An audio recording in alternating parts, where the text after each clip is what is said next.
No Médio Oriente, Gaza acorda com a esperança da iminência de um acordo histórico, mas também extremamente frágil, que promete uma pausa num dos conflitos mais sangrentos da história e das últimas décadas.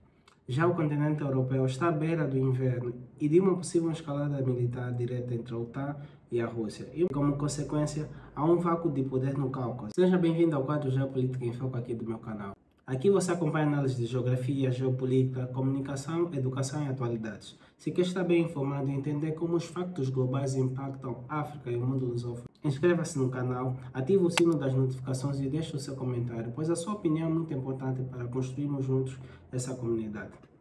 Comecemos pelo Médio Oriente, onde foi anunciado um acordo que muitos chamam de acordos históricos entre o Hamas e Israel. No papel, os termos estão promissores. Fala assim de devolução de todos os reféns, vivos ou mortos, em troca da libertação de cerca de 2.000 prisioneiros palestinos e uma retirada faseada das tropas israelitas de Gaza, bem como a entrada ilimitada da ajuda humanitária. Mas, como sempre, temos alguns detalhes a mais e obstáculos políticos também. O primeiro grande teste é a ratificação pelo Gabinete de Segurança de Israel. E a oposição da direita ultranacionalista, né, é total. Temos algumas figuras como o Ben-Gvir e Smotrich que não aceitam o acordo. E as fragilidades no terreno são enormes. Por quê? Porque o próprio Hamas admite que não sabe a localização de vários corpos de reféns, o que já obrigou a uma complexa operação de busca conjunta entre a Turquia, o Catar, o Egito e os Estados Unidos. Isto mostra o nível de desconfiança. A primeira fase é da retirada israelita, ou seja, Israel reduziria a ocupação de 75 para 57. E isto abre uma caixa de Pandoras de incertezas. Quem vai governar Gaza, né? Será que Israel vai manter a sua zona tampão e concordar com o Estado palestino? Porque o primeiro-ministro israelense, Benjamin Netanyahu, nega ter concordado com qualquer acordo para que caminhasse para um possível Estado, a criação do possível Estado. Mas os planos que circulam da mediação americana aparecem apontar exatamente para essa direção. Será que este acordo é um passo para um campo minado? Por quê? Porque a grande questão que se coloca é: será que perante uma oposição interna tão forte em Israel e uma das desconfianças tão profundas entre as partes, este acordo tem hipóteses reais de levar a uma paz duradoura? Ou estamos a assistir a apenas um cessar-fogo tático destinado a falhar? Vamos agora para a Europa, onde temos a escalada de tensão em duas frentes. A primeira é a energética. A Rússia intensificou brutalmente os seus ataques a infraestruturas ucranianas e os números são devastadores. A Bloomberg estima que 60% da capacidade de produção de gás da Ucrânia já foi destruída ou comprometida. Isso, somando às portas do inverno, né, significa que o risco de milhões de pessoas ficarem sem aquecimento é real.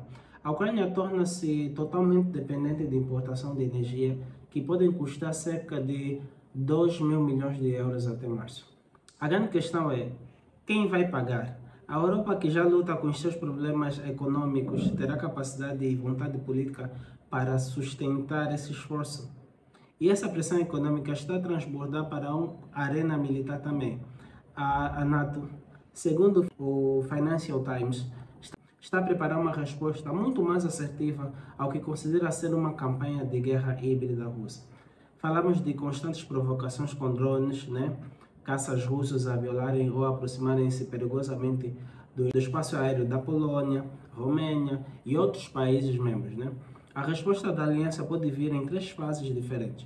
A primeira é defensiva. Seria criar um muro anti-drones. A segunda já seria uma escalada um pouco mais séria. Autorizar pilotos da NATO a baterem aeronaves russas que comprovadamente violassem o espaço aéreo. E a terceira, a mais direta pelos Bálticos, poderia envolver ataque a posições militares na Rússia, de onde partem estas provocações que podem aumentar o risco de um confronto direto. Ao considerar estas medidas, a OTAN está a traçar uma linha vermelha necessária para deter a suposta agressão russa, ou está a entrar num jogo de escalada imprudente que nos pode levar à beira de uma guerra aberta na Europa. Essa é a questão que fica. E para finalizar, as ondas de choque de guerra na Ucrânia estão a redesenhar outros tabuleiros geopolíticos. O Cáucaso é talvez hoje o exemplo mais claro de que várias frentes podem enfraquecer alianças duradouras. Nós temos a Rússia focada na Ucrânia e está a perder a sua influência histórica na região. Temos o caso da Armênia, que é paradigmático. Por quê? Porque revela um sentimento de abandono por parte da Rússia, já que durante o conflito de Nagorno-Karabakh, que foi vencido pelo Azerbaijão, entre a Armênia e o Azerbaijão com o apoio turco, levou o governo armênio a procurar uma aproximação sem precedentes do Ocidente. Ao mesmo tempo, a relação da própria Rússia com o Azerbaijão, um aliado teórico e histórico, passou por tensões externas. Por quê? Devido a incidentes graves como o abate de um avião militar azeri por forças russas, que Moscou nunca explicou devidamente. E isso fez com que azidasse as relações. E muita gente pode perguntar, então, por que vimos um encontro recente e aparentemente calmo entre o presidente Putin e o líder Azeri Aliyev? Convenhamos, com a pressão na Europa e o risco de perder o Cáucaso, talvez o presidente Putin terá preferido pedir desculpas pelo incidente, prometer a abertura de investigações, tudo para tentar manter o Azerbaijão, que é um ator energético-chave e concorrente também neutro, ou pelo menos não hostil. E este movimento mostra uma preocupação estratégica de Moscou e como a guerra na Ucrânia está a forçar realinhamentos em toda a sua periferia. E a grande questão que se coloca, com a influência russa em declínio no Cáucaso, quem irá preencher este vácuo do poder? Será, por um lado, será que pode ser a Turquia, o Irão, ou veremos uma maior presença do Ocidente? E o que significa esta instabilidade para a segurança energética da Europa, eu me pergunto. Chegamos ao fim do Geopolítica em Foco de hoje. Se gostou, inscreva-se no canal, ative o sino das notificações e deixe a sua opinião nos comentários. Muito obrigado e até a próxima.